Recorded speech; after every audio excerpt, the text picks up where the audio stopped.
It is our suffering that brings us together. It is not love. Love does not obey the mind and turns to hate when forced. The bond that binds us is beyond choice. We are brothers. We are brothers in what we share, in pain which each of us must suffer alone, in hunger, in poverty, in hope. We know our brotherhood. We know it because we have had to learn it. We know that there is no help for us but from one another, that no hand will save us if we do not reach out our hand. And the hand that you reach out is empty, as mine is. You have nothing. You possess nothing. You own nothing. You are free. All you have is what you are and what you give. I am here because you see me. Okay. She's excited. Sheila loves a speech. She It's sure like when does. it's when you're speaking at a protest and people are like, yeah, or at church and saying preach. I am here because you see in me the promise that we made 200 years ago in this city, the promise kept. We have kept it on Anarres. We have nothing but our freedom. We have nothing to give you but your own freedom. We have no law but the single principle of mutual aid between individuals. We have no government but the single principle of free association. We have no states, no nations, no presidents, no premiers, no chiefs, no generals, no bosses, no bankers, no landlords, no wages, no charity, no police, no soldiers, no wars. Nor do we have much else. We are sharers, not owners. We are not prosperous. None of us is rich. None of us is powerful. If it is Anarres you want, if it is the future you seek, then I tell you that you must come to it with empty hands. You must come to it alone and naked as the child comes into the world, into his future, without any past, without any property, wholly dependent on other people for his life. You cannot take what you have not given, and you must give yourself. You cannot buy the revolution. You cannot make the revolution. You can only be the revolution. It is in your spirit, or it is nowhere. Welcome to Leftist Infighting, the novel. Mm-hmm. What you need or what could be. Power of the union and the socialist dream. Everything I can need, oh I need, oh I need, oh I need, oh what could be. Oh what could be. Oh what could be. Oh what could be. Oh, Welcome back to another episode of Workers Lit, your favorite podcast about books and reading and a cat who loves to do a meow. How you guys doing? And nominally fighting for the narrative, I'm told, but you know, Oh, yeah. all kinds of things. I forgot that we have a real tagline. It's fine. It's fine, and it's good. And that's the thing. We're in anarchy mode today. We can do whatever we want. We can say. Well, on whatever Anarres, we want. have no taglines, we have no outlines. Just Shiloh. Just Shiloh. Just Shiloh and a really annoying mentor at work who's like, "All right, I'll publish it," but yeah, God. yeah, we'll get into it. We're talking about The Dispossessed. We have been asked to cover this book since I think the first piece of fan mail we got from somebody who wasn't someone we knew asked us to cover The Dispossessed, like when this show started. And we're finally doing it. It's so fucking good. It's a lot of fun. this It's just was the our time was never right. the Patreon pick for this Yes. first month, our first Patreon pick. So if you want to vote in the next poll or nominate books, sign up for the Patreon. If you're in line to vote for the Magna Carta, stay in line. Let me see who recommended The Dispossessed. Magna Carta? No, actually the Magna Carta was submitted anonymously, which is very funny. Wait, hold on. let me check. William Bishop of Coventry. Okay, The Dispossessed was from Dark Jackal, who Shouts our out. Mutual with on Blue Sky was on our stream. Cool person all around. So shout out to Jackal for this one. And to everyone else who's recommended and voted for this book. And you too can recommend and vote for books. And hopefully they're all as good as this one. And we don't end up reading, I don't know, I won't even put my finger on Magna the scale by Carta. saying something. I'd rather read the Magna Carta than some of the stuff that I've been emailed over the years that we should read. People have said over the last 6 months, I've been asked to do Richard Dawkins, like, think 3 times. And it's like, Oh, Christ. why? No. And that's not a suggestion. That is me saying I do not want to do Richard Dawkins, and it will be a bad episode if y'all recommend it. Just telling Well, you. Richard, I'll I mean, bomb it. to hear Richard Dawkins tell it, if we talk to an AI of him, it'll be just like talking to him. Yeah. Richard Dawkins doesn't believe trans women are women, but does believe AI are women. Mhm. Yeah, it's because trans women will talk to him and won't talk to him, and AI will. Well, if somebody makes an AI of me, I think that's the will make his head explode. Well, speaking of no, that's nothing. No transition at all, except the trans women that Dawkins doesn't think are women. I'm trying, okay? We're gonna talk about Ursula K. Le Guin now. We've talked about the ones who walk away from Amelis a while ago, a year and some Well, change speaking ago. of women who claim not to be women, because some of the things she said, she said, like, famously, like, I am not a female sci-fi author. She said that before. She's an everything author. Yeah. But she's we talked about ones who walk away from Amelis, but we did not do a full bio on that episode because it was a short story, and I think it was like Christmas, and we were tired. So now got the full bio for you, and I should say that friend of the pod, Nick Mamadas, is currently writing a biography of Ursula K. Le Guin. So folks, be on the lookout for that whenever that comes out. I don't think it's coming out soon, but it is in the works. So you're interested in this episode, give Nick a follow, and then in like 3 years, boom, you'll have the book. Before I get into this, y'all's experiences with Ursula K. Le Guin prior to this book. Like, I don't know, the goat. I've read Omelis, and then I've read other short stories of hers, and then The Left Hand of Darkness is one of my favorite books, and I think we should definitely cover that as well. But I had never read The Dispossessed. Yeah, my I have precisely the opposite experience. The first Le Guin that I read was Omelis for the show, and this is the second Le Guin that I've read. As I keep telling y'all, I'm not actually literate. You're really good at faking it, though. That's really what I went to college for, if you think about it. Ursula K. Le Guin was born Ursula Krober in Berkeley, California in 1929. The child of an anthropologist at UC Berkeley as a father, and her mother was Theodora Krober, who was an interesting. My groceries. Yeah. Interesting author in her own right. She wrote Ishi in Two Worlds, which was about the last known member of the Yahi tribe, which led to Ursula's lifelong fascination with Native American culture and traditions, and actually had a lot of influence on her political and religious philosophies. The family was quite well-to-do, highly literary. Her brothers became literary critics and ran in intellectual circles. And there was one in particular family friend that was very influential on her, one Robert Oppenheimer.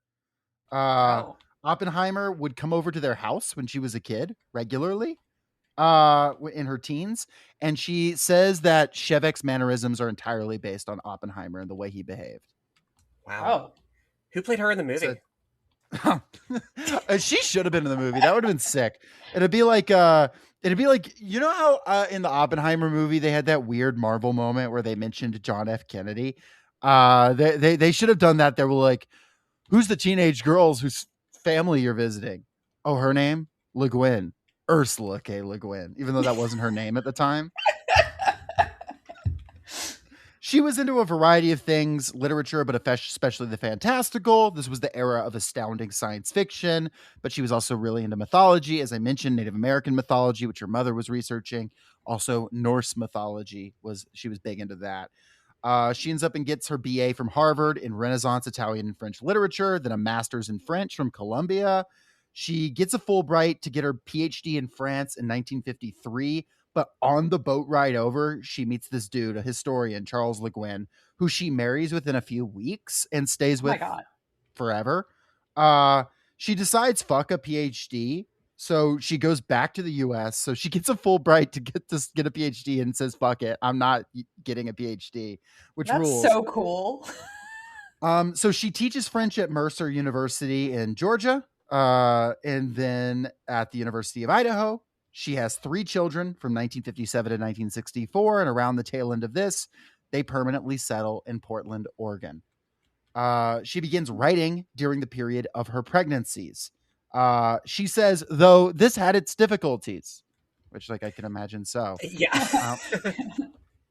She was deeply influenced by a range of works. When asked her influences, she said, and then she just spouted off Virginia Woolf, Borges, Victor Hugo, Philip K. Dick, Angelica Gorodshire, J.R.R. Tolkien, Lao Tzu, Karl Marx, Peter Kropotkin, Leo Tolstoy, Charles Oh my Dickens, Carl Jung, a bunch of Chinese work that I don't know the guys who actually wrote it because it was translated by people who put their own names on it, etc. Which that actually makes its way into the Dispossessed, which is interesting. Yeah. And a bunch of other writers, but those she actually eventually gets fed up with Chinese translators in the United States and ends up in the 90s doing translations of Chinese and Spanish texts into English, just like on the side, because she's the goat and she does whatever she wants. Her early work was set in the land of Orsina, a fictional Central European country, which, Orsina, same root word as Ursula, the bear. Aside Are from those some the short Earthsea books? No, that's a little later. Aside from some short stories and poetry, though, these were all rejected and did not get published until she was well known.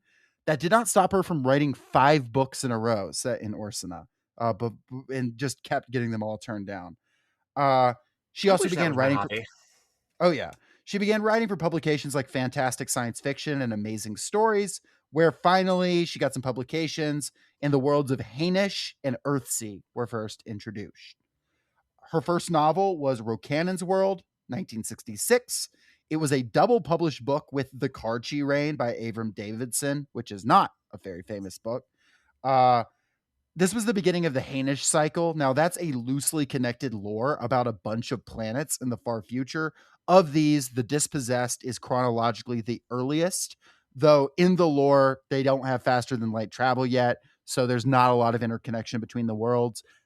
That is the Dispossessed relevancy to, like, the lore. For the most part, the Dispossessed is pretty, like, closed off from the connections. But technically, a lot of these books take place in the same universe. It doesn't matter a lot for the most part. Like Left Hand of Darkness, it doesn't matter that much, but like it's part of it. She writes Planet of Exile and City of Illusions. Those come out in 66 and 67.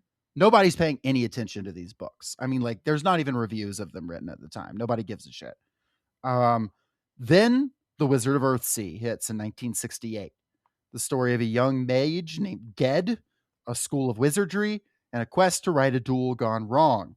She said she wrote it for kids as a coming-of-age novel, but that she understands why it hit with all ages because I myself didn't come of age till 31, and that was quite early. She's so cool. Yeah.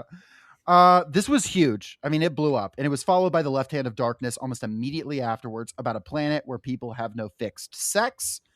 This book made her the first woman to win both the Hugo and the Nebula.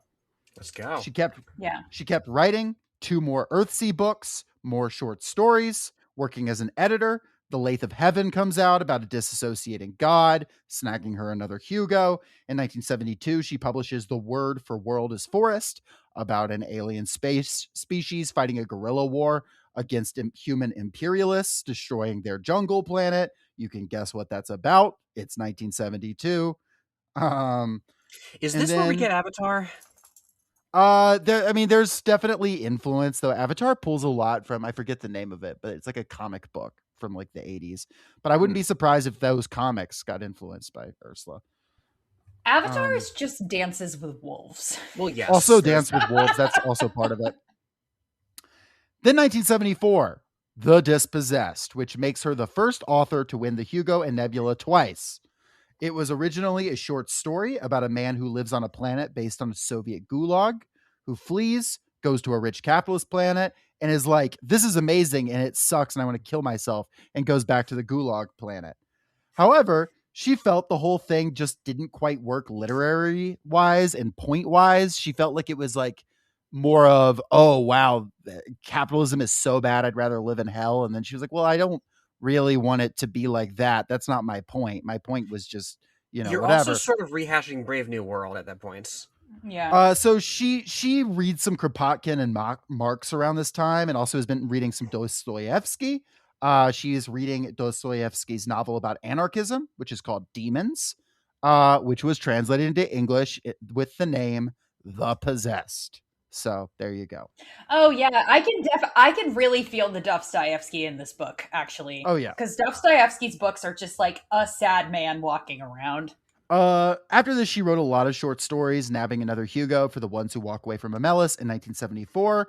Yes, she won Hugo for Best Short Story and Best Novel in the same year. Oh, wow. In 1975, she writes The Day Before the Revolution about Odo, the character from, this book, the character that they wrote the ideology this book's based on. That wins the Nebula and Locus and gets nominated for the Hugo again. She considers this her best work. Over the next 5 years, she publishes another 3 novels, a short story collection, a volume of poetry, and an essay collection. She slows her pace in the 80s only slightly, publishing 11 children's picture books, 4 poetry collection, and 2 novels. In the 90s, she locks the fuck back in on short stories and publishes such thing as The Showbiz Story, which is considered incredibly scandalous and gender-defying. She said it was something she wanted to write in the 60s and literally couldn't. No one would take it. 1999 to 2002, she publishes her last Hainish and her last Earthsea books, winning the World Fantasy Award in 2002. She gets in a little trouble with Paradise is Lost in 2002, saying that the very concept of gender is bullshit. And then she proceeds to write 4 more novels, winning her last Nebula in 2009 for Powers. In her last 8 years of life, she stuck to nonfiction and poetry, writing essays on writing and some translation of Taoist texts.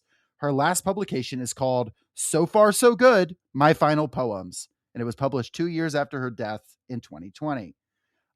In 2018, she did die at home of a heart attack at age 88. This is a woman that was very engaged. She refused the Nebula in 1977 when Stanislaw Lem was kicked out of the SFWA for taking residency in the Eastern Bloc. She would resign from the Authors Guild in 2009 when they made a book deal on Google's terms, allowing it to dictate copyright. She was beefing with Amazon's publishing house mere months before her death, like publicly in beefs as she was dying. She's so cool. Ultimately, 26 Hugo noms with 8 wins, 18 Nebula noms with 6 wins, and 25 Locus Awards. She unfortunately doesn't claim the top spot for fantasy nominations and victories because Neil Gaiman holds that position presently. Which, if 5 years ago I would have been like, okay, he's really good, and he is. Yeah, really I would have talented. been like, fair enough, but now fuck that guy. I mean, it doesn't make him not talented, but it does. Yeah. He still sucks, and Ursula doesn't. Yeah. I mean, I like American Gods is one of my favorite books of all time. Oh God. Well, yes. We were like gonna cover American Gods like our first year of the podcast, and then it was like, oh wait, there's some stuff coming out about this guy. Yeah. Let's see. She won the World Fantasy Award and the World Fantasy Lifetime Achievement, 10 Mythopoeic noms, a Pulitzer nom, 3 Jupiters, 3 James Tiptree Jr. Awards, the World Science Fiction Society's highest possible honor, which is a member of the Order of Gandalf. She is one of only 6 women. I love that. She is one of only 6 women in the Science Fiction and Fantasy Writers of America's Grand Master Society. She won the Eaton Award, a Library of Congress Living Legend Award, the American Library Association's Great Writer of 2004, the National Book Foundation's Medal for Distinguished Contribution to American Letters, a U.S. Postal Service stamp in 2022, and a crater on the planet Mercury is named after her. My God. Wow. I wanted to read a quote from her that everyone listening probably already knows, but I wanted to read it in its full context because it's a banger.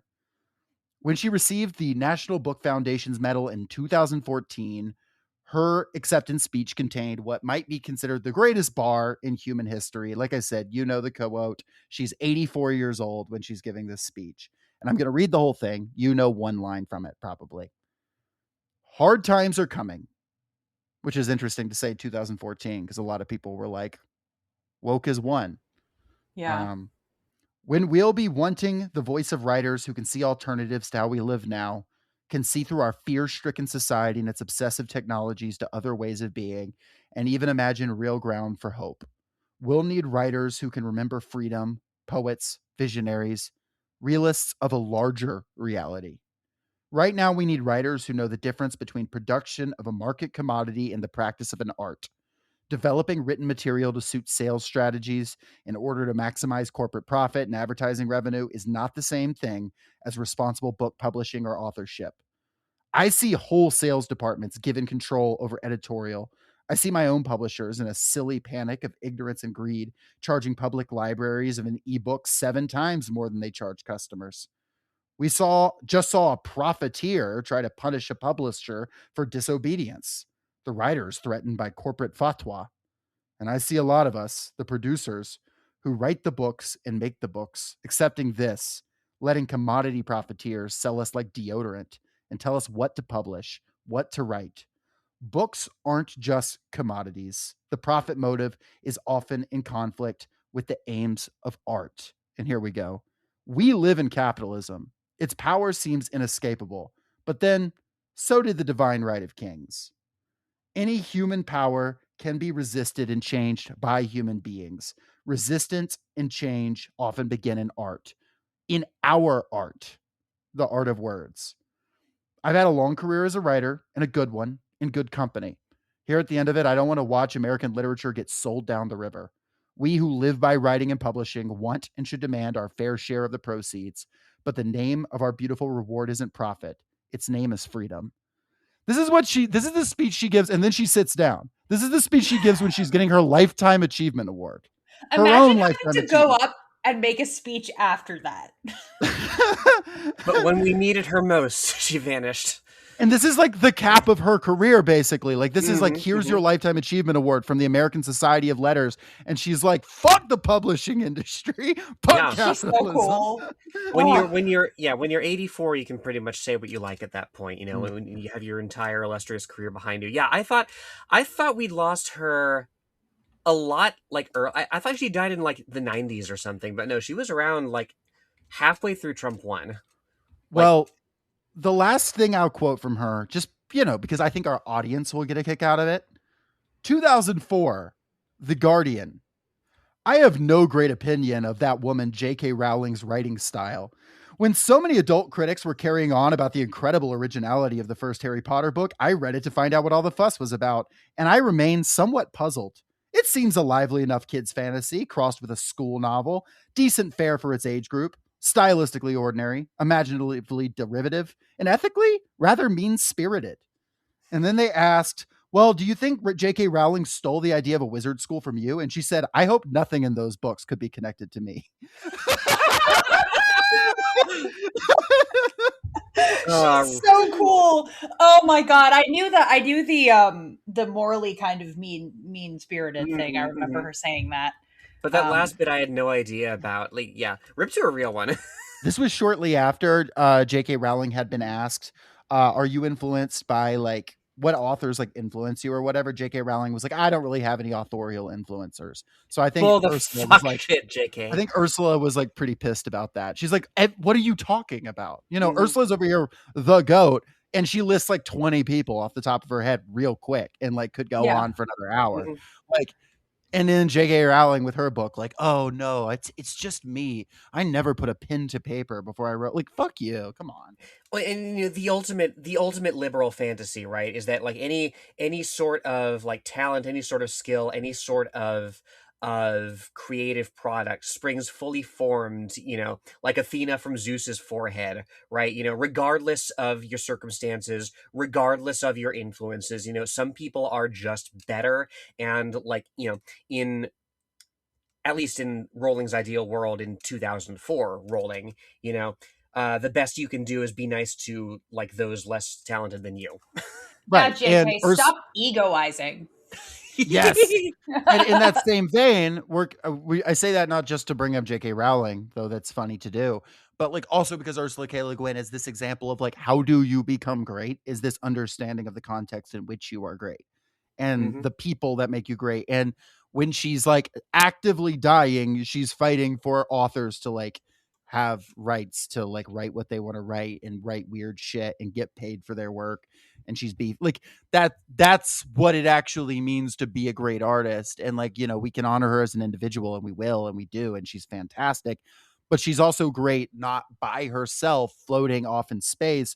She's great creating things in the context of other people and like with her life experiences. Mhm. And that's what makes this fucking rule. And that's what this book understands. And this book also understands, hey, if you're a genius and you're by yourself, you're going to want to kill yourself still because it doesn't matter. That's also a big through line for this book. Yeah. And so I find that so relevant. Yeah, I love a book that is also kind of like a philosophical treatise. Like it's like Yeah. a couple of competing philosophical ideas sort of played out by characters. Iris the philosopher, the ethicist Iris Murdoch did this a lot also. And I feel like it's not as common nowadays. But I do. There was I think mid 20th century era where it was very common. My favorite one got to be the Book of Job. I was just thinking about that the other day. The Book of Job, Mhm. straight up just a Platonic argument. It rules. I mean, there's Plato's Republic as well, but let's talk about the book. Yeah. I love this opening line. Like it's such a it feels like a cliche to like have the idea that you should have a question in like the opening line or in the opening chapter that you should answer in the last bit of it. But this opening right here, there was a wall. It did not look important. It was built of uncut rocks, roughly mortared. An adult could look right over it, and even a child could climb it. Where it crossed the roadway, instead of having a gate, it degenerated into mere geometry, a line, an idea of boundary. But the idea was real. It was important. For 7 generations, there had been nothing in the world more important than that wall. And that hooks me right away, because immediately we're dealing with the abstractions that that a lot of what we consider power, that a lot of what we consider immutable are actually built on. Again, like the wall isn't even an entire wall, but just the fact of it being there on a place without boundary walls, as Anarres is that's the first sort of question it should twig in your mind. Yeah. Well, it's also really weird that like they introduced the protagonist and it's just a wall, right? Like, oh my God, it's just, sorry. Go on. And it's interesting, like, obviously, I'm sure that this was even more true for people who would be reading this book in 1974 or whenever it came out. The wall that you would think of, obviously, would immediately be like the Berlin Wall. Berlin Wall, yeah. Which is interesting because Anarres is not the Soviet Union. It is not, No. it's not communism. It is an anarchist state. Yeah, the is Soviet interesting. Union is in this book, but it's Yeah. not Anarres. That one guy who's like, fucking capitalists. I love all his gay friends at all his like fruity like academic guys who all represent different political theories. Yes, I love the pack of doctors that like openly hate each other and they like Yeah. disagree on what they should do with him, like even as they're speaking with him. The old fascist. Real Yeah. what do you call it? Real secret history core. Yeah. Let's frame up what the deal is here. Our protagonist's name is Shevik, no last name, because they don't have last names on Anarres, and he lives on an anarchic moon colony, basically. Not our moon, a different moon. Earth is in this book, just kind of Earth is a minor character in this book. Yeah. And they are a civilization of anarchists who rebelled basically against the capitalist world that they lived on. Of And- Uras, yeah. Yeah, Oris. And they're the Karl Marx of this world, Odo, her name was basically their theorist. And basically to get rid of them, Oris gave them the moon, which they've spent the last few hundred years creating a society on. And they live in this sort of collectivist, utopian society, but not... like there's still a lot of problems, obviously. Like that's the cool thing about this book. It's not just like actually anarchism is good or anarchism is bad, you can definitely see what side Le Guin comes down on, what she thinks is better. But yeah, so Shevik is a physicist who has basically come up with this theory called the theory of simultaneity, which basically is going to like create faster than light travel. He's found a way to like make wormholes, kind of seems like the idea. I mean, he's based on Oppenheimer, as I said. Yeah, You know, you yes. can see that. So, and it's kind of a hard book to sort of go through like chronologically because it takes place in two time periods at like the past and the present sort of bounces back and forth between them. So in one section, he is going to Orus, the capitalist world, as like a professor to study to like do his unified theory, basically like his theory of relativity, but he calls it theory of simultaneity because nobody really cares about it on Anarres because they're like can you eat it? Cool, man. Yeah, can you cool, fart man. with We it? don't have livestock here. Yeah. Yeah. Yeah. Cool, man. So Will make us a cow. yeah. Yeah. So basically, he's like run up against the sort of Soviet problem of the artist, probably. Like he is a physicist, but they talk about it in terms of art too. Like the problem of the individual against the collective. And I think that is a real problem that like communism and anarchism does have to sort of reconcile 100%. against the human need to be recognized for the things that you do. And then it goes back to when he was like, it kind of goes through his life and like how he got here. And we learn about Anarres and we learn about Urus and we learn about all his weird friends and his hot wife.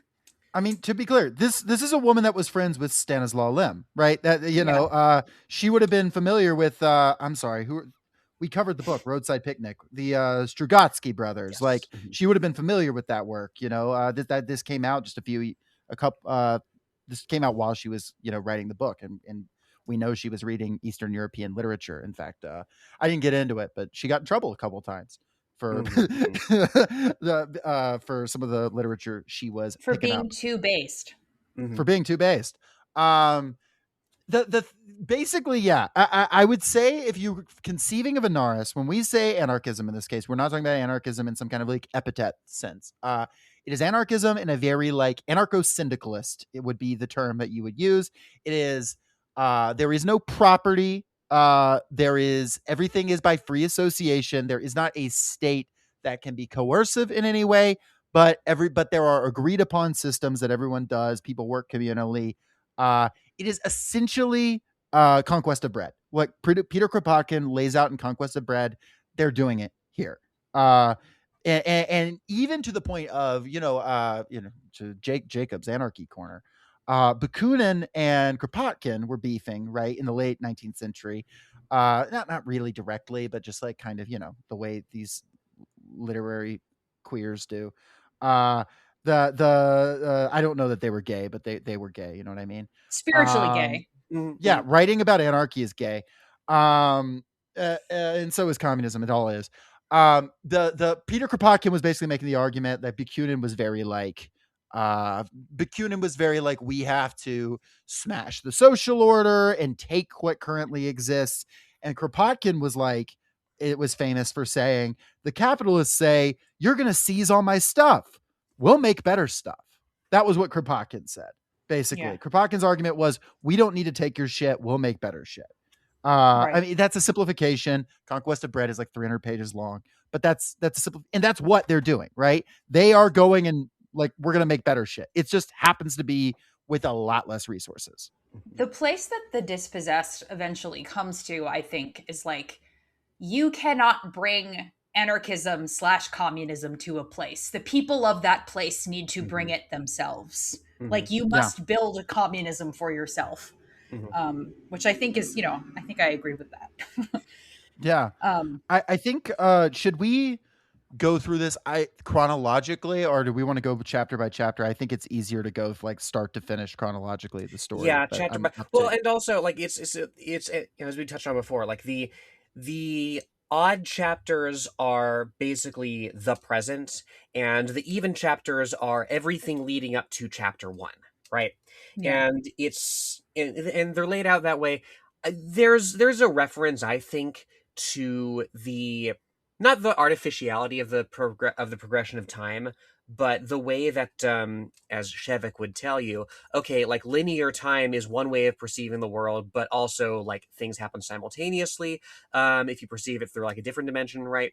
There is that, but also there is just like, okay, like this thing that happens in the past also contextualizes what you're about to read in the present, right? Mhm. I guess we could also just like touch on like important things that happen because in a way this is like a very slice of lifey book. Like it's just like, and then he Yeah. had a new job, and then Mhm. he had Shevik sex with his anime? buddy for a while, and was like, I'm not that into guys. Shevik slice of life anime win. Yeah. I have a question for all of you that I think is going to be, it's a bold question. Philosophers have been asking it since this came out. Shevik, is he hot or not? I mean, like women seem to like him, and like that friend that's in love with him. Yeah, it's not just like an exoticism thing, like how he's hot on Urus, right? Like he's pretty popular among like all genders Yeah. on Anarres. Yeah, he might be like smart hot. Mm-hmm. Smart, He's hot in like, yeah, baby bird, like you need to feed him soup way. Like concave chest looking motherfucker. That I think that is what's happening. Like, oh my god, man, like you can't just live on cigarettes. That type of guy. Yeah. Even though he doesn't smoke like he would if he lived in our world. Yeah. On Anarres, like Anarres is like 100% like sexually like it's sexually liberated in that like you can do monogamy if you want to, but it's not really morally mandated at all. Like in fact, Mhm. people sometimes think it's weird if you and there's no like marriage. You just are like, okay, we're partners. Yeah. Also it's like a like homo and heteronormative society. Like Right. there's no Yeah. real. And down to like familial relationships as well. Like you don't call your mother or your father, your mother, your father. It's the mother, the father, right? Same with parts of your body, like if your hand hurts, oh, the hand hurts, and just contextually people understand. Okay, you're talking about your hand, right?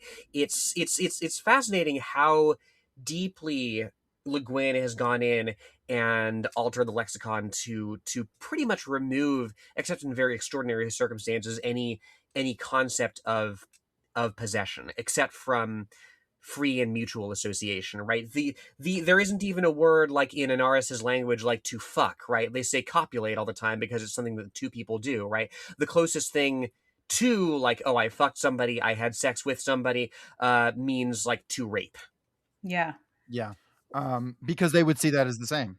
Mhm, Right. mhm. The most like the nastiest thing you can call someone is a propertarian, which I love. Like you fucking Or a like prophet, which it's yeah, a funny. profiteer. Or profiteer. Le Guin, you heard it from that quote, used profiteer as a insult her entire life. Like that That's was so a thing cool. she did.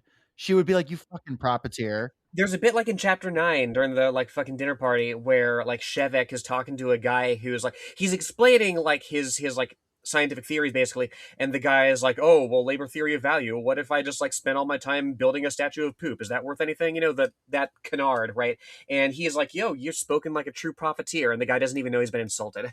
Yeah. Mhm. Yeah. Guys I like, love hell yeah, Shevik bro, getting grind unleashed set. on the socialites. That was funny. To a point, yeah. Yeah. Until it's not funny, but yeah, until he unleashes on a socialite. Yeah. oh my gosh. Honestly, I Uh, think like the really important thing that first happens in chronologically is when Shevik and his friends get kind of obsessed and play with the concept of prison when they like put Yes. their friend in prison, Mm-hmm, mm-hmm. like when they're kids.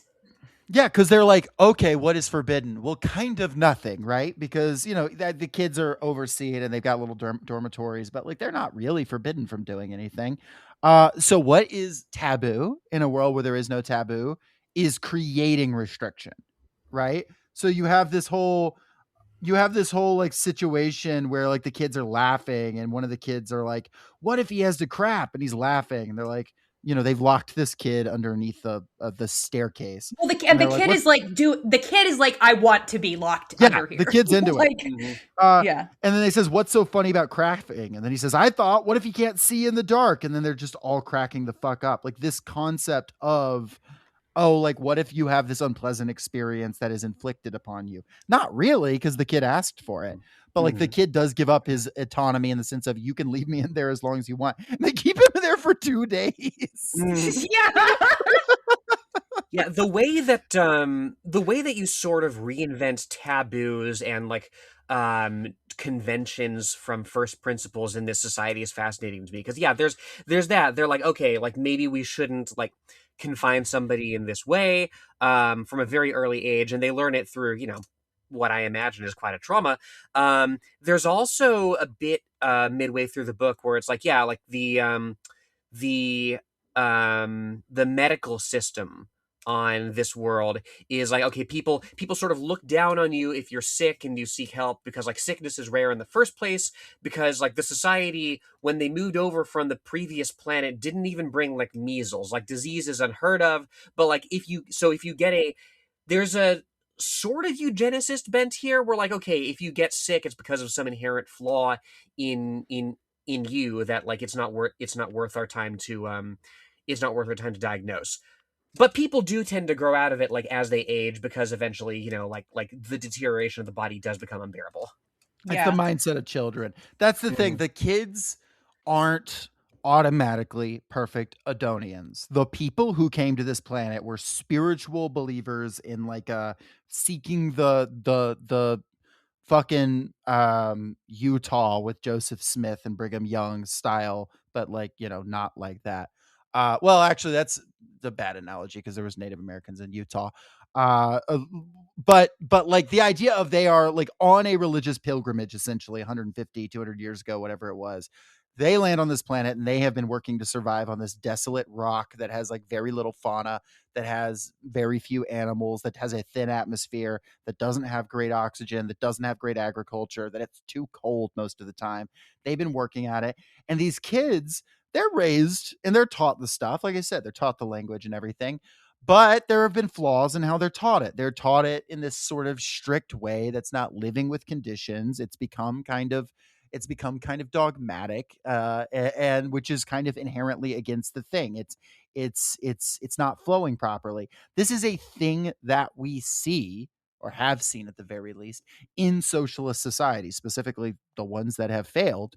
Again, it's not a one-to-one, obviously, nor is she drawing a one-to-one, but read Michael Parenti's Black Shirts and Reds, right? He's talking about in the late 80s in the Soviet Union, the like way socialist education was happening, and like the failures of like talking about like what it meant beyond reciting Marx like scripture, things like that. And like, what does this mean for my life? What does this mean for building something new? What does this mean?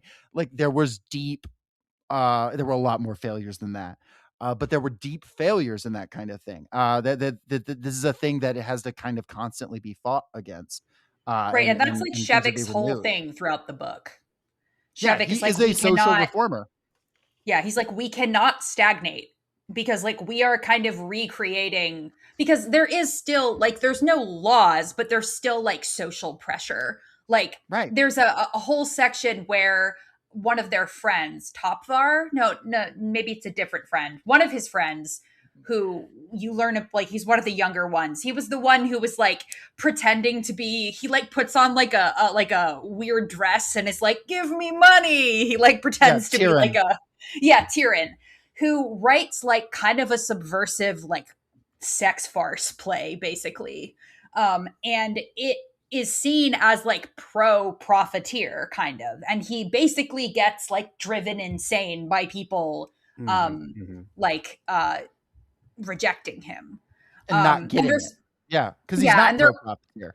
Right, not getting he's stupid, but he's not pro-profiteer. Yeah, it does sound like a funny play when Topvar, what's the wife? Is that her name? The wife? Topvar, yeah. When she described it, I thought it sounded funny. So yeah, and there are rules. Like there's some, like he says that like rape is a like if you rape someone or like have sex with a child, like nothing will, like you won't be put in jail, but somebody will probably kill you or like Right. drive you out of the society. And I can't help but think, I mean, considering when this came out, what have we had not too long ago? Well, we've had the Cultural Revolution in China, right? Yeah. Which featured a lot. We talked about this in our 3 body problem episode. Featured a lot of people like turning on other people, originally pretty bad people, and then happened a lot for a lot of different reasons. A lot of them weren't great. There was, and while there was, violence, there was also just people being socially ostracized. A lot of it got fixed and repaired and addressed later, and a lot of it didn't. And that's a complicated history. But Ursula is also like, these are the waters she's swimming in when she's writing this book, thinking about left-wing movements and like people that get zealous, and then they're like, oh well, fuck you, you're not a real revolutionary or whatever. Not to say Tyrion's play was I don't know how Tyrion's play would have fared in late Maoism, but Yeah. but like it comes to mind. This is a very Cold War book, even though this isn't the Soviet Union. Again, it is a anarcho-syndicalist society. All of this stuff is in the air, and again, this division from this other planet, these 2 planets, equal, alike in dignity, are kind of squaring off in this way, in this kind of cold association. Yeah, and like not entirely divided. Like again, like the wall is there for a reason. The area that it encircles, to the degree that it encircles it, it's like there's a bit of wall, and then the rest of it is like Yeah, an you can extra. hop over it easy. Right, exactly. But like that's the spaceport, right? That's where vehicles come and go from Urus, and they basically deliver like supplies and stuff in exchange for like the mineral wealth of Anarres, because it's cheaper than like just going over there and mining it themselves. There is the implicit threat of force if this is to break down, but Mhm. as long as this thing is in place, there's a tenuous sort of peace.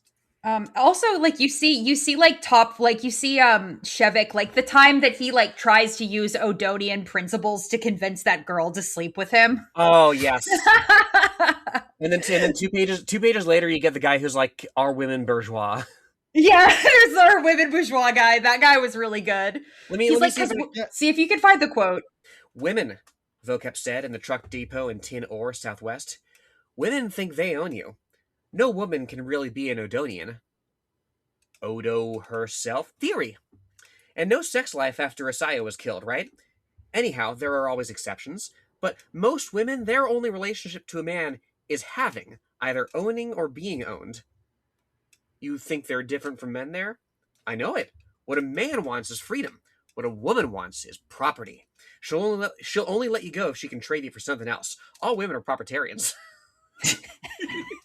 The classic "Are women bourgeois?" Yeah, there are a lot of moments in this book that are kind of like feminism 101, where like there'll be some guy from, because Orus, the capitalism world, is it's very unequal. It's about like the level of like women basically have the rights that they had in like the Victorian era, it seems like, Yeah. or like the early 20th century. At least in the country that he's visiting, yeah. Yeah, in Urus. Yeah, it's like Yeah. you have the freedom to like as the woman that Tia? Shevik becomes Or involved. Yeah, Thea? Vea, yeah. They become involved. Shevik and Vea do, and as she lays it out, she's like, "Yeah, I have the right as a woman to run the men, right? I can like henpeck my husband, and I can live off of him." And like implicit, of course, in this is okay, but he can pretty much do whatever he wants with you. Like Right. you have to walk around with her tits out. Also, she's bourgeois. Like Yes. she Right. is a rich woman. So Mhm. she doesn't have to work, but we don't get that. That's the impression with lower class women. Mhm. Right. And that's another example of like, this has not been trained out of these young men. They have not been. There is clearly not the education is clearly not addressing this. There's clearly assumptions. Oh, we're Adonians. People don't think like that. People aren't reinventing BDSM from first principles and locking their kids under the stairs. Kids aren't being sexist to each other, and they are, and they're fighting about it. And they're kids; they're not meant to be perfect or whatever. And they're, some of them grow out of it, but And then Shevek is like, actually, I think only women could be Adonians. I think women hold up more than half the sky. Yeah, he's like, oh, we could be queens. He's outflanking Mao from the left. Yeah. And Mao There's says several women points hold up half where the he's sky. like, often I have wished I was as tough as a woman, right? A little later on, he's like, yeah, you don't have to teach women to be Odonians. It's like, Shevek, just for a few months, just Yeah. take the estrogen, see how you feel. I also Shev think egg. like this book was from like the 70s. So like Ursula K. Le Guin was like saying this to the men in her industry. Like Oh yeah. The Left Hand of Darkness is kind of like is like the book of gender the way that this book is about like communism. Like Right. The Left Hand of Darkness is about gender, but like in that that's like from like 1969, and it's actually like both interesting and kind of upsetting that it's like still so relevant today, because it's like 50 years ago and things really have not, well, they've gotten better, but like things are still very like bad in certain ways. But Except the whole abortion thing, we've actually gone backwards on that. yeah. Well, so yeah, the fact that there is so much like feminism 101 in this is like, oh, a lot of young men reading this book probably would never have even thought about that. Like, I think there are probably people reading this book and having like whole new thoughts Right. about women. Right, because it's because a lot of people reading this book and reading theory for the first time are ready to, throw out, spiritually, to throw out what came before and to build a world entirely anew without acknowledging, okay, well, I do have these perhaps biases that I haven't really worked through. I do have this that I haven't really reconciled with this new way of thinking, right? And that it filters into Anarres society, right, or Anarresti society, right? Education is by free association. A professor sets up a class, and like whatever students want to attend, they can attend, and you're going to get the biases of whoever's teaching it, because there's not a revolution within the revolution happening, where there's not a sort of unified body or a unified a unified standard of thought beyond general social convention. Okay. Have either of you read the book Soledad Brother? No. No, I have not. Okay. I have it in on my Soledad, shelf. I haven't read it yet. Soledad Brother is the prison writing letters of George Jackson, right? Written from 64 to 70.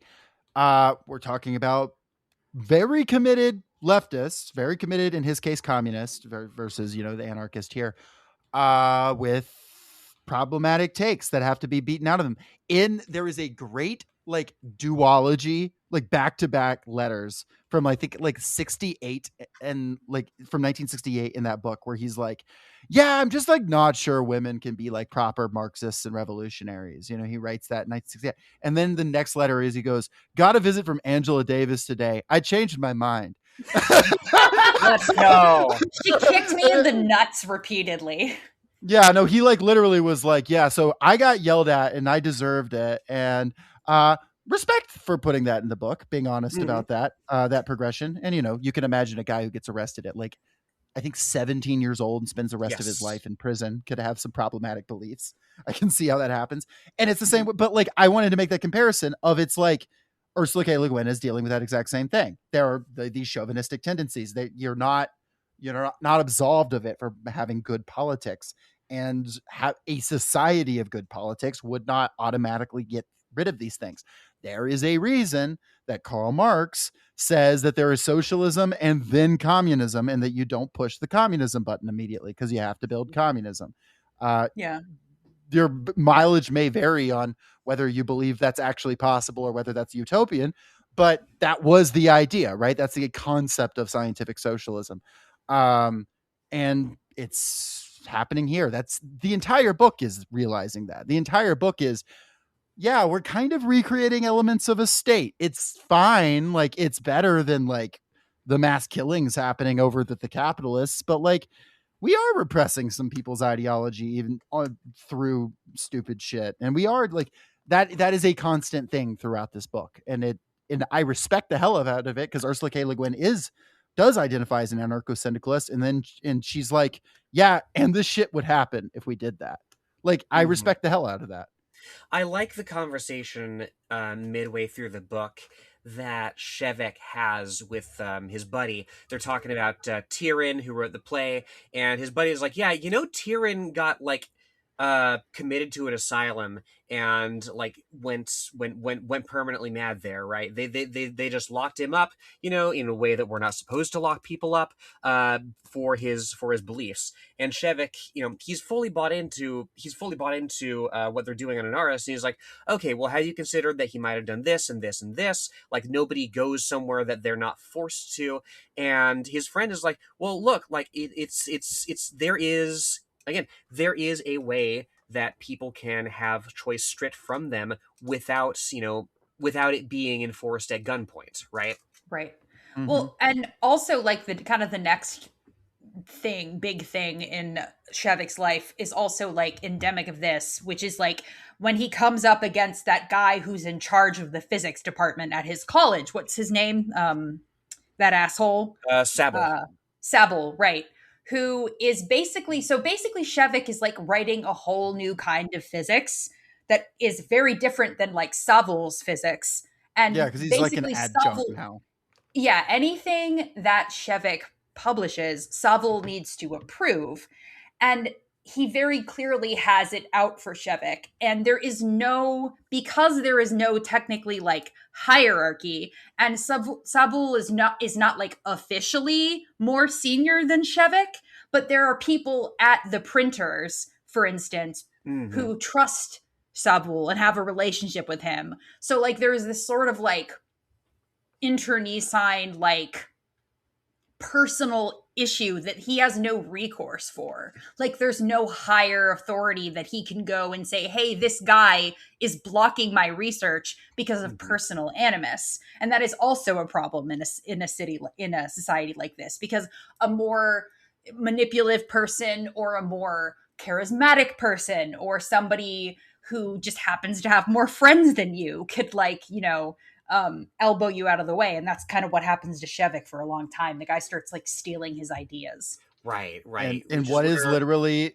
a famous essay that comes out of this exact period that Ursula's writing this, The Tyranny of Structuralistness by Joe Freeman, who's talking about, hey, all these like radical feminist collectives in the 60s, they have leaders, even if they say they don't have leaders. And sometimes it can be hard to hold them accountable because they are like, what do you mean? We're all equal here. Again, Ursula's in these spaces. She's seeing this happen. Yeah, strong personalities can arise. You know, individual desires and envies can come to the fore and find, you know, as we saw in Shevek himself trying to use theory to sleep with somebody, you know, they can find expression in the language of the day, right? Regardless of stated values. And indeed, like it's from Sable that Shevek learns any kind of like possessive like concept in the first place, right? The All the stuff from Urus is written in a different language than all the scientific stuff from Anarres. And Sable's like, okay, learn the Urus language, don't share it with anybody, learn the Urus language, learn all their stuff, and then go from there, right? Because what's the big secret? The big secret is that Anarresti physics is like 20, 30 years behind Urus physics, right? Because as it happens, like not everything can be built from the ground up. There has to be this syncretic relationship from this society and those that surround it. And the chauvinism of, okay, we went over here and we got it right the first time cannot brook that being common knowledge. Or at Yeah. least it can't happen without contradictions, right? I mean, we're talking about a moon that is, again, has many less resources from people that came from the oppressed classes. And like the amount of people on this planet is like 20 million or something like that compared to, probably billions of people on Earth. It's so there are limitations in the resources, right? You could ask yourself, in a world where it was much easier to make paper, would he be having these problems? Maybe not. In a world where, there were more people to be scientists, where there be other people in his field to engage with? Probably. Right. Right. That is also the material conditions, it's not just like personal failings. It is also just them running up against the material conditions of like, well, this is a kind of a shitty hand, which is also a thing that these anti-capitalist societies of various stripes have faced, because capitalism has usually been overthrown. No, not usually, has always, whenever it has been overthrown and challenged, been challenged at the places where it is weak links of the chain and thus underdeveloped. I also have to note Ursula K. Le Guin was reading stuff from the Eastern Bloc, was reading stuff from China, was reading stuff from Russia, from Poland. And it was a lot of guys in the West who were putting their own names on them and publishing that stuff. So it's an interesting inversion there, right? Because Uras is not the Eastern Bloc, but it is her just, pulling a thing from her own life. Like, yeah, dipshit academics love to do this stuff. Yeah.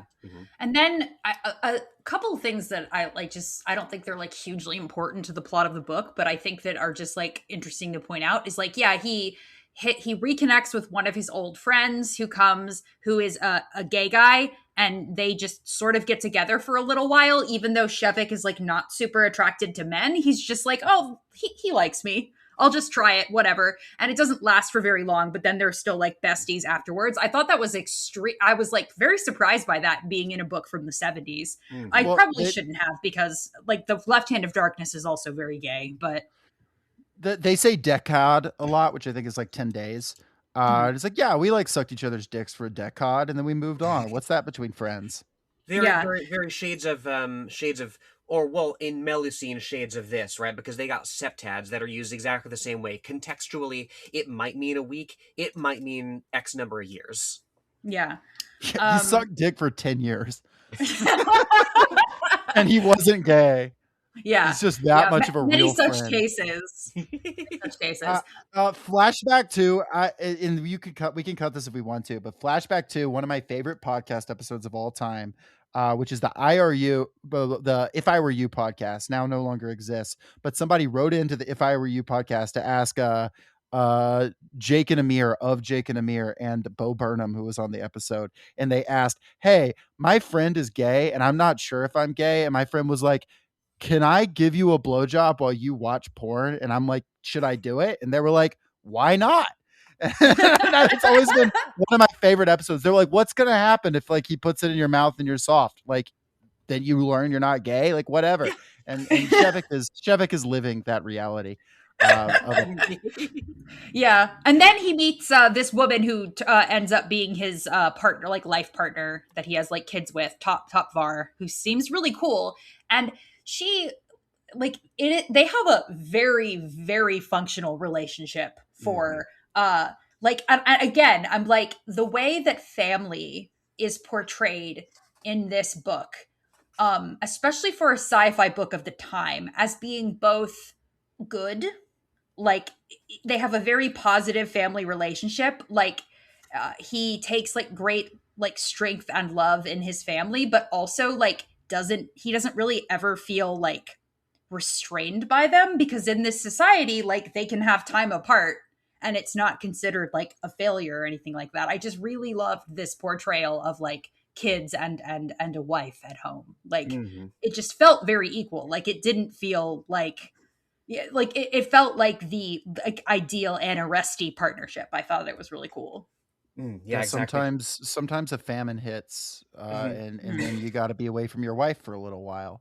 It's just how it goes, and that is what happens, right? There's like a drought on the planet again. Not a great planet, moon really, and they're separated for a while. And Shevik keeps getting bad postings, and like he's like, okay, I know there's not a state, but like there are people on the councils that are kind of fucking with me right now. Like they're mad at me about saying that we need to engage with Urasi physics more. They're mad at me for saying we need to proselytize about Adonianism. They're mad at me for saying, hey, let's be sure we continue the revolution. We stay revolutionaries. Shevik is imperfect in the way he carries that out, I will say. Like, he and his friends do sound annoying. Don't get me wrong. Yeah. Like, they sound obnoxious, but they're not wrong either, you know? They're like 20-something activists. Yeah, Yes. classic. Yeah, exactly. Yeah, classic student. Like there's a bit early on where like he stands up and he asks his teacher, "So hey, I've just invented Zeno's paradox from first principles. Like if you just like throw a rock at a tree and it has to travel half the distance and then half the distance and then half the distance," and the teacher's like, "Shut the Bitch, fuck up. shut up. You're egoizing. Like your fucking math class is not the place to disprove motion, right?" He's like, you're The 8. teacher was Shut so up. right. The teacher was so right. I'm gonna be honest. Like I know he was like, oh man, he was mean to me, but nobody wanted to hear it. They're like, Yeah. what? No, the teacher says, "Does anyone find this interesting?" And no Yeah. one. This is another book about how STEM guys are annoying. Yeah. Yes. And he comes around but it takes him like decades of scientific study to be like, okay, like you can have like several purportedly infinite distances sum to a finite distance, right? You can reconcile this thing that I don't understand and therefore think is a paradox. Well, also, yeah, the whole point of Zeno's paradox is like, no, it's not that the rock does hit the tree. Mhm, like mhm. Zeno's paradox is to show that theory does not necessarily adhere to practice. Right, exactly. Yeah. Shut the fuck up, Zeno. Anyway, for people who don't know, Zeno's paradox is that because every distance must first be cut in half, you can never actually get anywhere because you just go halfway and then halfway again and then halfway again and halfway again. And that's true theoretically, but it doesn't matter because you still get places. Mm-hmm. And so this is when Shevek is like, all right, well, I've been in talking to the Urasi a little bit. I've been writing my stuff. I'm being held back here. I'm going to go to America. I'm gonna go to I'm gonna go to America. What is the Eddie Murphy movie, Coming to America? He's Eddie Murphy. Eddie Murphy as Shevek. Shevek is Eddie Murphy. Yeah. Yeah, that's what I was imagining the whole time.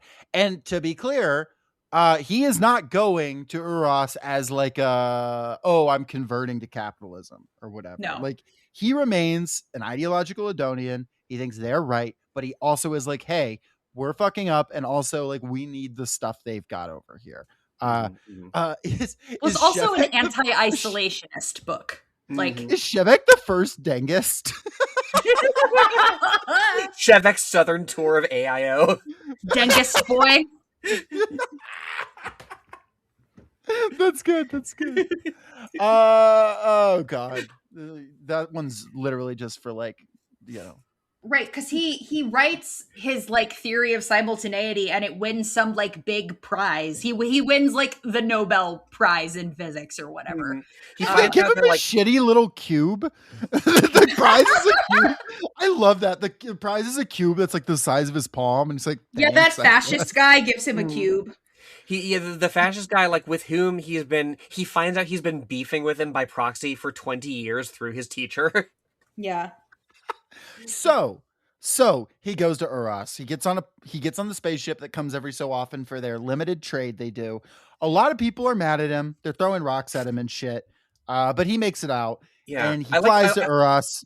I like the way that Guin describes these people who are like, yeah, you're a traitor for going there. Like they throw rocks. They kill like one of the guards that way. Kill a guy, not him, Yeah. just some other guy. And Guin describes them as like members of a community as opposed to elements of a collectivity, right? Mm-hmm. Right. They're acting on a like an ideological strain, like this idea perhaps that is not representative of the whole, but nonetheless has sprung up. I do like that she's like, they were bad at being a mob though, and he just like kind of walked past them. Yeah, they're not very good at it. Yeah, so he goes down to, and this is actually the first thing that happens in the book. This is chapter 1, like seeing him get onto the. And at first I was like, is he a prisoner? Like and he doesn't really seem to like. He seems very depersonalized at the beginning, but I guess it's just like. He's like, oh, I'm about to see like capitalism or whatever. So he gets down there. He's just like upset about like, everyone in his life aside from like 2 people hating him. And he's had to leave like his wife and children, basically. He's also like down horrendous for the like furniture and the architecture. Yes! He gets so horny for the furniture, yeah. He's been away from his wife for like 5 seconds and he wants to fuck a chair. Well, I mean, it's not his fault that Urasti architecture is like all like, sinuous curves and whatnot, as opposed to what they got in Anarres. I love. Let's see if I can find. Yeah, he said like Were Urasti they cabinet like makers the. all celibate? Yeah, he Well, says that's they like the that's tables- why tablecloths exist, right? Really? Yes, Wait, go because on. like tablecloths were invented because chair legs are indecent. Oh, let's go. Wait, are you serious? Yes, I'm dead serious. Unless it's apocryphal, but it's something that I've heard a lot. That's spiritually true. I choose to believe it. Yeah. Like There's the there's shit that sounds apocryphal, but that is actually true. like the kid that's into the lamp from A Christmas Story. But that is a sexy leg lamp, to be fair. Yeah. Mm. What if that is what the furniture looks like? Yeah, though? Like, what if it's all major award from A Christmas Story? Mhm, mhm. Make that movie, you cowards.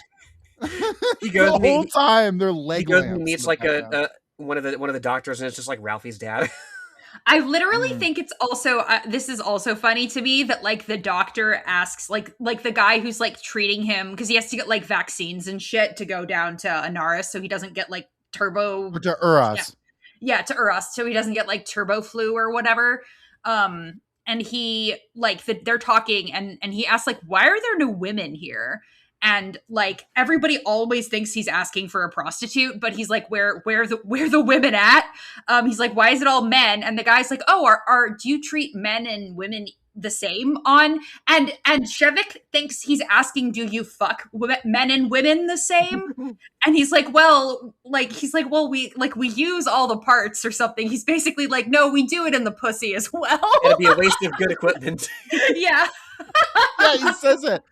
And I love that. I love like it would not impugn this book ideologically in any way if they didn't have this stuff. This is just Ursula cooking. You know what I mean? Yeah. Like this is what makes the like Socratic dialogue of the whole thing work and this be a joy to read. Despite No, it being He's like, no, we don't just do anal, okay? Yeah. Yeah. Like, how do y'all keep having kids? That's awesome. So Shevek is basically the property of the United States. It's not the United States. It's called like AIO or something like that. But it it's reproduces like the Cold War basic dynamic basically on this world. Like it is. I mean, it's not 1-to-1, but yeah. It's not 1-to-1, but it's pretty damn close. Like there's a capitalist place that's it's not like exactly ours. Like they've solved the car problem by like taxation and regulation, which like I mean, look around you, right? They've solved the car problem as we have not, but it's still profit driven. It's still very stratified in terms of class. And on the opposite side of the world, there's the country of what is it like Thu or Thuvia or whatever, and that's like the communist country, and they're having like this proxy war. It's later revealed over this other country where there was a people's war that ousted this dictator. What is clear is that this country is, while it's not identical, it is the world capitalist power. It is where the United Nations of that world is housed. Yeah. They say, oh yeah, the United Nations is in its pocket. They have the most powerful military, and they, and he's staying at this university, and they can like, I mean, heck, we talked about Gabriel Raquel, right? Well, y'all did. Dr. Chifilisk has read his book. But it is literally Gabriel Raquel talking about like National Endowment for Democracy and like in like brain drain and stuff like that. They're like doing that. They're bringing over like, hey, you really smart Soviet professor. Wouldn't it be better if you came and worked at this American university for like an ungodly amount of money that we would never pay an American professor? Right, and he's basically being like shepherded around by like a CIA guy, like a guy who's very clearly here to like watch him for the government. And then there's that old guy who's like, war is glorious, blah, blah, blah. It's manly, which is annoying. It's just this gaggle of like queer little dudes who are this like, gaggle of queens. Yeah. Mm-hmm. And then there's the whole thing where he meets one of his colleagues' wife's sister that he spends a day with, this like rich socialite woman who is fun. Like I like her. She seems intelligent, but she is very like a product of capitalism. Like she is a female collaborator in in capitalism and patriarchy. She is the Yeah. woman in the table. Yep. That is the thing with patriarchy is every time that he like pokes that, like even more than when he pokes property relations, they like flare up, you know? Yeah. You People have this do not moment like where that. where he asks like, why aren't there women at the college? It says Shevek saw he had touched in these men an impersonal animosity that went very deep. Apparently, like the tables on the ship, they contained a woman, a suppressed, silenced, bestialized woman, a fury in a cage. He had no right to tease them. They knew no relation but possession. They themselves were possessed. Yeah. So he hangs out with this woman, and then he goes to her party and Oh, gets God. wasted. And they don't drink on Anarres. Like there's no alcohol. So he gets like really wasted and starts like fighting with people about theory, which I love. And then kind of tries to date rape Thea, the woman. Which is a very thorny scene because like neither of them I would say is 100% innocent. It's a, yeah. Because she has been leading him on. Like she I think wants to have sex with him even, but like not in that context. Yeah, She's is- like, he's wasted. Yeah, for one. She has.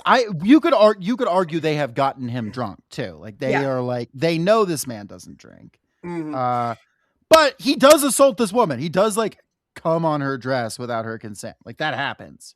Yes. Actually, I was very shocked. I thought that she was going to date rape him. Like that's what I thought was going to happen, and then this sort of opposite thing happens, and it's like, really very stark in the way of like. I feel like that you could have an argument about how complicit like Shevek actually is in what happens here, because like he is very drunk, but he also doesn't know what alcohol is going to do to him. Yeah, like there's a lot of bits where and I'm sorry to cut you off, but yeah, he's like, yeah, I throw this back without noticeable effect, and it's like, okay, well, you don't notice it because you literally right, like somebody literally tells him, oh, it's mostly seltzer. Right. Like people are telling him like, oh, don't worry about it, you'll be fine. In like Well, they think probably it's funny. a way that It seems like. right. I mean, I don't think that anyone is trying to like maliciously get him real wasted. Like I don't think any of them know what a lightweight he is. He's like a 40-year-old man. Like none of them are thinking about this, but she does want to have sex with him. She's just like, no, not here. I will find somewhere for us to have sex. I'm married. You cannot ruin my reputation. And then the thing that she gets mad at the culmination is, look what you did to my dress. Yeah. Like, he like comes on her dress. So the thing that she's most angry about is her thing that he ruined.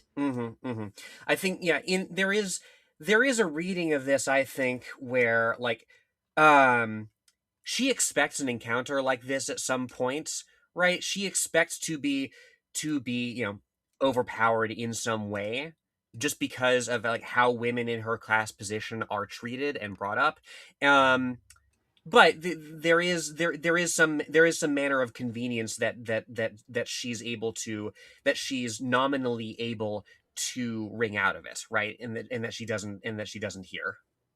And yet Shevek does do this, right? Like this is a thing that our not protagonist, who is, mostly a decent guy, a leftist, the guy who gives the stirring socialist workers' revolution speech at the end, the guy who we are sympathetic to, does this. And Ursula K. Le Guin is not shying away from that. And like, I respect the hell out of that, but it is deeply uncomfortable. And it is there are hard lots to sit with Shevek going forward after this. From his perspective, right? I won't get too graphic with it, but he took a step backward, confused by her sudden high tone of fear and her struggle, but he could not stop. Her resistance excited him further. Yeah. That's internal to him. I mean, especially like considering like the Cesar Chavez of it all. Like, like there are so like high key, so many famous like socialist men, like famous worker people, like, huge people in the movement who were absolute misogynists, rapists, and creeps. And I don't think I would call Shevek a rapist. Like, I think that this is a very, like, kind of gray scenario.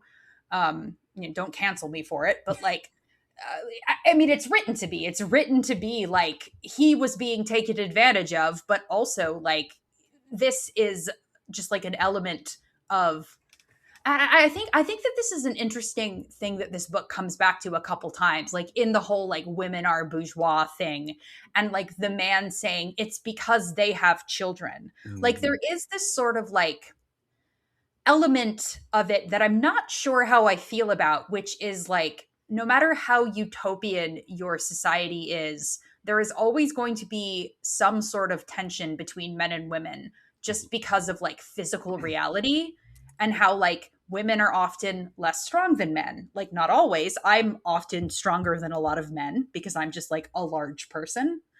And often it's women who have the children, not always, but like um there is like a period of time when a woman in a relationship is more reliant usually on the man, and that is just like a physical reality of humanity that I think is hard to get around, no matter your how enlightened you are, how even like gender enlightened you are. I want to know what you guys think.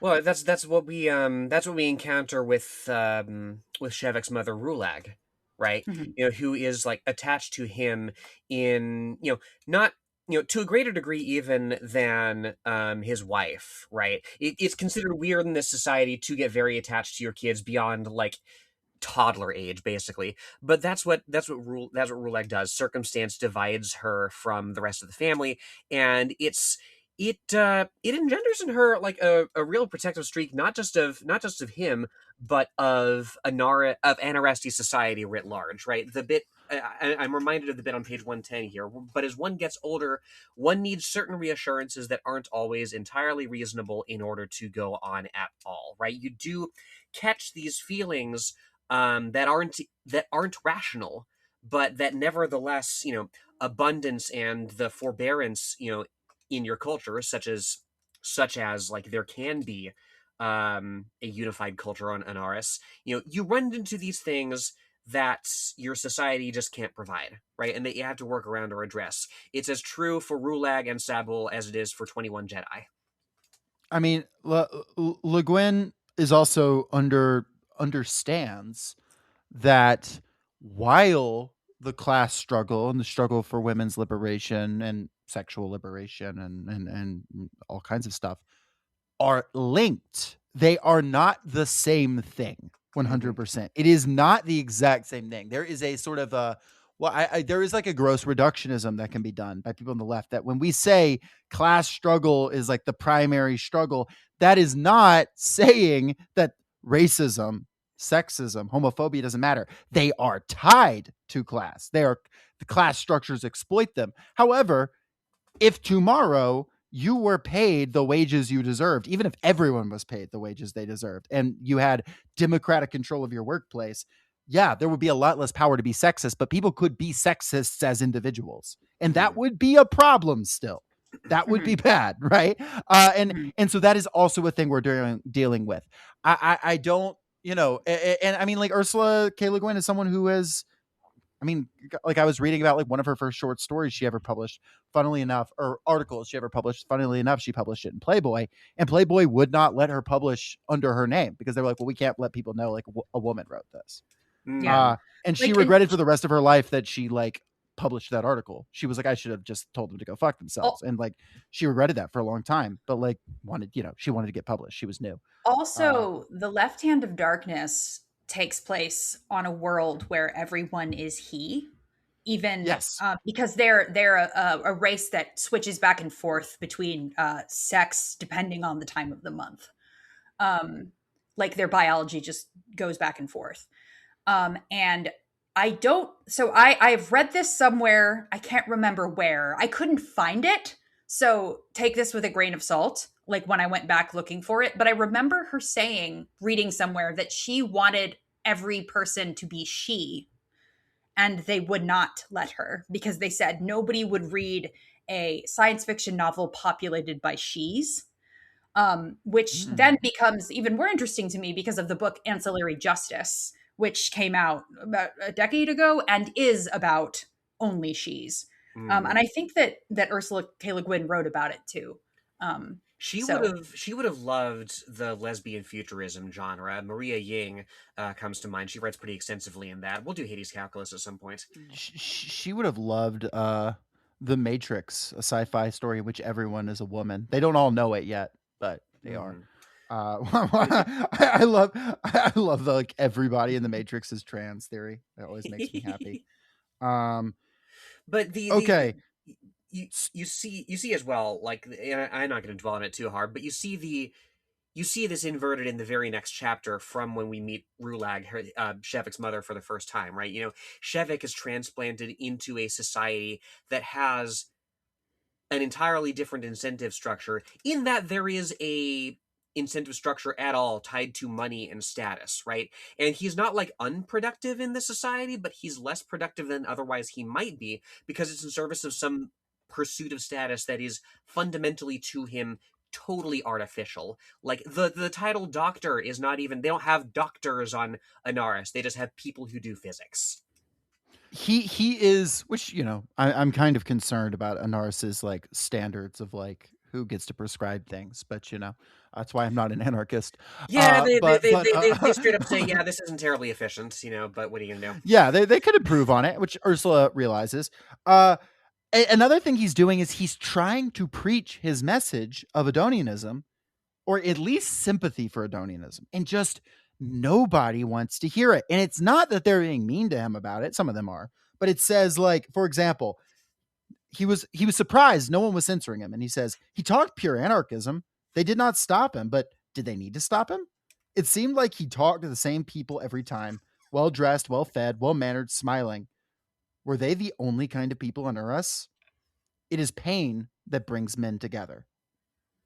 He remembers himself saying, he is because he is at this university that is basically like a super Ivy League. It's a super Ivy League from even more restrictive than the one we have in our world. That is everything that he is exposed to. It is not until he is like, fuck it, I realize this country is horrible, and he realizes the country is horrible when they basically launched this war that we referenced earlier to put down this people's revolution in another country, that he's like, I got to get the fuck out of here.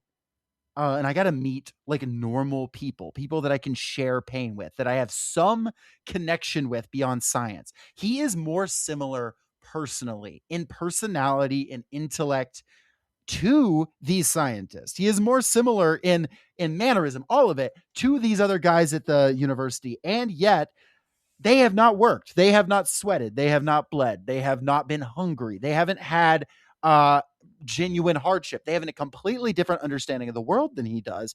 And so even these people that are likely, mostly illiterate or undereducated, these people that are dirty, these people that do not get his theory, that do not care about his light speed bullshit, they are the ones he is able to connect with when he finds the masses of people who are protesting against the war and against their own conditions. And Lenore gave the speech at the top of the episode, and Shiloh, represented the crowd. That is where he is able to connect, and finally his message of Adonianism cracks through, because it was never for these idiots in the university. And it's for a people that almost immediately after this speech is given come under brutal assault by the state of AIO. They send police helicopters in there, and they just start fucking mowing people down. Yeah, that shit's crazy. Mm-hmm. And I mean, think about it. Kent State massacre, right, happens around this time. You have serious violence against the kind of stuff.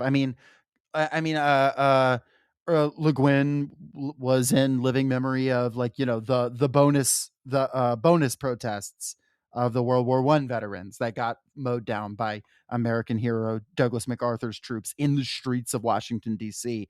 I mean, like the civil rights movement. I mean, she's writing this is slightly prior to this, but like the Black Panthers, like the mass slaughter of Black Panthers will take place in the coming years. Like this stuff is alive and well in the consciousness. And this is what happens to this labor strike. It's strike / protest. They get put the fuck down, and he has to hide basically in like a cellar or something. It's pretty horrible. It's a pretty wretched moment. Yeah, he stays just like with some random man whose name we don't even learn, who like got his hand blown off like by a machine gun. He just stays with him for like 3 days while he dies, and is sort of like just like the brotherhood thing of him. Just like Shared pain. it's his just instinct to help someone kind of selflessly. Mhm. And that shared pain thing is very much like her Taoism, her, influences Yeah. from like Lao Tzu and stuff coming through in a way like this. We connect primarily not intellectually, but through the things we struggle on, and we find brotherhood through struggle. And so finally, Earth gets to come in clutch, y'all. Yeah. Earth saves the day, kind of low key. Yeah, only time that's ever happened in history, TBH. Including in her novels, because Tara is the villain in every like other novel it shows up in this like cycle of books. Yeah. He like flees to the Terran embassy, the Earth embassy. It is like, can y'all, one, protect me, two, get me back to Anarres, and three, hey, here's my light speed theory. Give it to everyone. No profit motive, which, of course, or faster than light theory, which of course pisses everybody off. But now faster than light travel exists in this universe because our man said, comrades, it's for all of you. Yeah. He's like, yeah, nuclear proliferation. Everyone gets a nuke. Which is safer than just one person having a nuke. That's true. It's like if Oppenheimer had just like gone on public access radio and was like, here we go. Except nukes for everybody. Mm-hmm. What does he say to Ambassador Kang from Earth? Right, she's talking about how we on Earth, right, went through this incredible hardship. We had like 9 billion people, and now we don't. Right, there was this environmental apocalypse that still hasn't cleared up. Like it's still like very very like dengue boy hot down there. Right. And she's like, we can only look at this. This takes place in the Dengue Boy cinematic universe. I'm sorry. That's go true. on. That's true. Yeah, there's still the mosquito sphere down there. That's what's above all the ruins.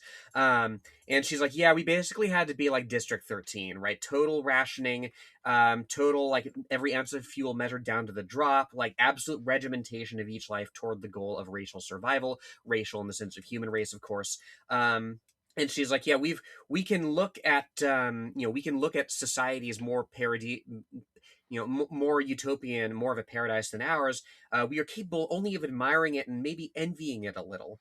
And that's it, right? We forfeited our chance for Anarres centuries ago before it ever came into being. And Shevek gives this really, really, really inspiring speech in response. You don't understand what time is, he said. You say the past is gone, the future is not real, there's no change, no hope. You think Anarres is a future that cannot be reached, as your past cannot be changed. So there is nothing but the present. This Urus, the rich, real, stable present, the moment now. And you think that is something which can be possessed. You envy it a little. You think it's something you would like to have. But it is not real, It's not stable, not solid, nothing is. Things change. Change. You cannot have anything. And least of all can you have the present unless you accept with it the past and the future. Not only the past, but also the future. Not only the future, but also the past. Because they are real. Only their reality makes the present real. You will not achieve or even understand Urus unless you accept the reality, the enduring reality of Anarres. You are right. We are the key, but when you said that, you did not really believe it. You don't believe in Anarres. You don't believe in me, though I stand with you in this room in this moment. My people were right, and I was wrong in this. We cannot come to you. You will not let us. You do not believe in change, in chance, in evolution. You would destroy us rather than admit our reality, rather than admit that there is hope. We cannot come to you.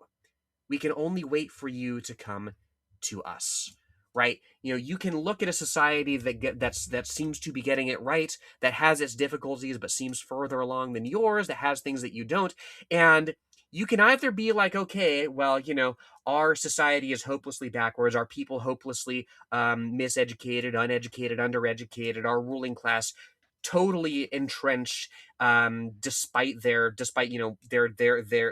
decadence, their degeneracy, however you call it.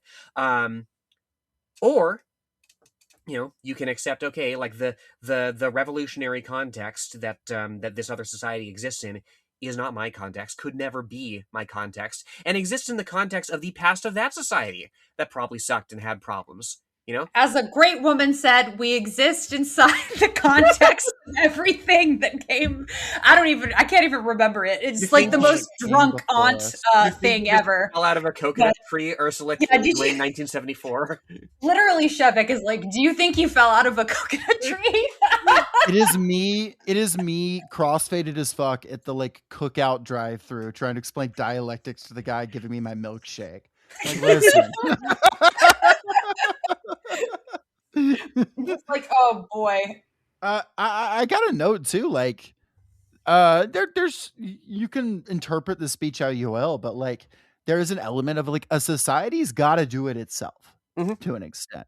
And a live problem in this period, which turned into a disaster, is and there's a lot of historical context here. I'm not throwing around whatever, but like the Soviet Union did some work to try to impose on other societies socialism. That was a thing that a lot of the Eastern Bloc, that was it. Now, like, obviously it was good that they like rolled over the fucking Nazis and brought the Red Army into the Eastern Bloc countries. I'm not doing a whole, it would have been worse, would have been better. I'm not even doing that. I'm just saying, like, it is true that you also have to do the revolution yourself. Like, there has to actually be organic buy-in from the people. Che Guevara went personally to Bolivia, and he died in Bolivia trying to create the conditions of the revolution in Cuba. No disrespect to him, obviously, and no disrespect to that attempt, and no disrespect to the Bolivian people who to this day are fighting for their liberation and have made great strides. And like, also, Che Guevara was real hot. He was really sexy. So you do need that. Yeah, you need a hot guy. He wasn't sexy by the time when he was in Bolivia though, because he got facial reconstruction surgery when he to sneak into Bolivia. It's one of the saddest things. I'm not kidding. I'm not fucking around. That's so sad. God, he was real. Is so Metal Gear. Like the fact that, that's it's so raw, but it's true. He literally got facial reconstruction surgery because he's like, I won't want the CIA to find me. And admittedly, they had a hard time finding him because of that. They eventually identified him. They put a gun on him and he said, "Shoot, coward. You'll only kill a man." And that's how he died. He was so cool. God, nobody's ever going to have better last words than that. Yeah. I do like what's his name, the king, who said, "Tell them I said something profound." I've always found that one to be good. Last words. Anyway, Shevek returns home. And it does not tell us how he gets received at home. Yeah, some guy kind of like cruises him on the spaceship. Yeah, that's a little weird. I don't know what that's all about. That guy's trying to get into the polycule. The Hainish dude, right? Yeah. Yeah, he's like, "Sup, can I come to Anarres?" And he's like, "I guess." Yeah, he's literally like, "Oh, so can I come over?" I hear you give blowjobs to your friends. For 10 years. I'm trying to get them that decad action. Yeah. They don't have blowjobs on my planet. Yeah, there are no jobs. No or otherwise. In the fucking unemployment line for a blowjob, yeah.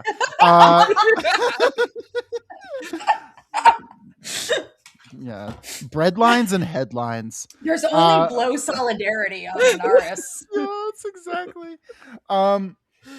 Well, and that's where it ends. It ends with him being like, "I'm going back home. I'm choosing the revolution of my home with all its contradictions, with this weird guy who wants to come because he wants to come to us." That's the ultimate thing. I thought the only reason I thought of that is because it specifically like kind of describes him as sexy. So I was like, what is going on here?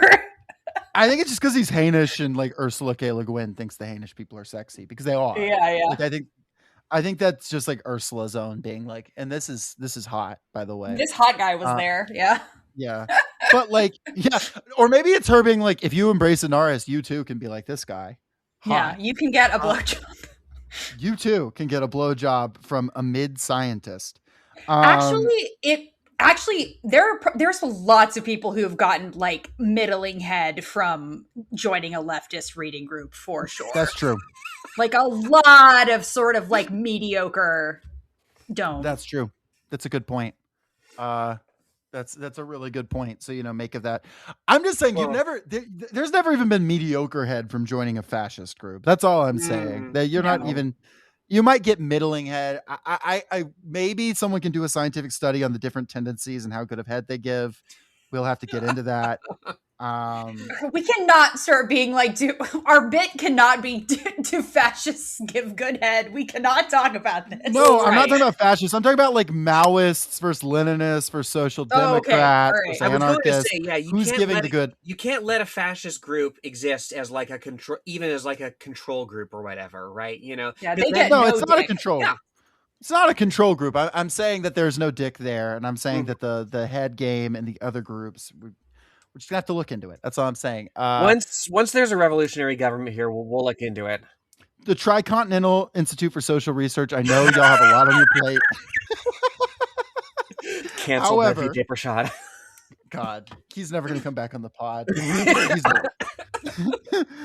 He's not listening to this. It's fine. He's got shit to do. Good book. If I'm wrong, good book. Another banger.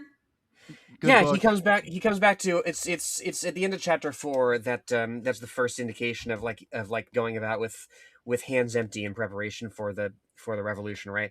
I will lie down to sleep on Anarres tonight, he thought. I will lie down beside Takver. I wish I brought the picture, the baby sheep, to give Pylon, his new daughter. But he had not brought anything. His hands were empty, as they had always been, right? Yeah. You can't even have a baby sheep. No baby sheep on Anarres. Just hanging with the homies. You can trade. You can get what materially is necessary for the revolution, free society. But that's for your society to determine.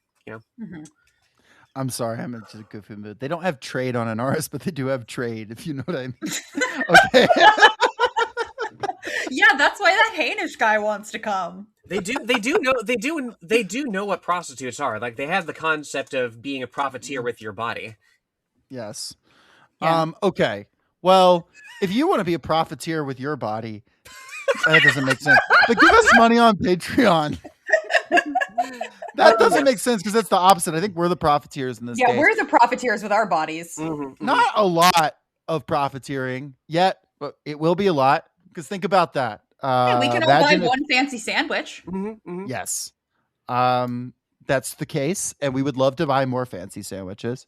I know that our listening base is disproportionately not rich people, which makes sense, all things considered. If we wanted more rich listeners, we should talk about other stuff, which we're not going to do. But those of you that do have something to chip in, we would greatly appreciate it. Even if you can only subscribe for like a month, just to support, that would be super appreciated. A link, as always, will be in the description. And we're going to be bringing new stuff to the Patreon. I don't think we're ready to announce it just yet, but we're going to figure out what the schedule is. Lenore's thirst traps confirmed on the Patreon, I guess. Yeah. I'm hopefully going to be starting like Aisha's gamer corner. So maybe we'll talk about video games on that episode, because I'm always like, can we talk about a video game?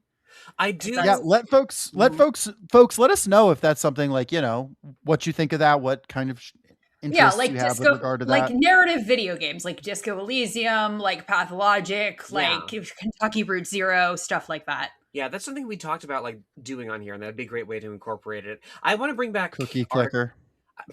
Yeah, I want to bring back Article Brain too. Maybe not with the whole group, but I'll just pick one of y'all to torture every so often. It's a good idea. Well, the world is your oyster if you subscribe to us on Patreon, and the more of you subscribe to us on Patreon, the more shit we will invest time in doing on there, because more fancy sandwiches. That's labor theory of value, baby. Yeah, the games industry's cooked, brothers. I am fully a podcaster. Mm. Yes. That's not Committed. true. I still have games work that I have to go Yeah. do literally after this. Yeah. Unfortunately, you cannot live on one sandwich a month alone yet. That's Well, true. even if we do it's get some very more. fancy. Even if it's very fancy.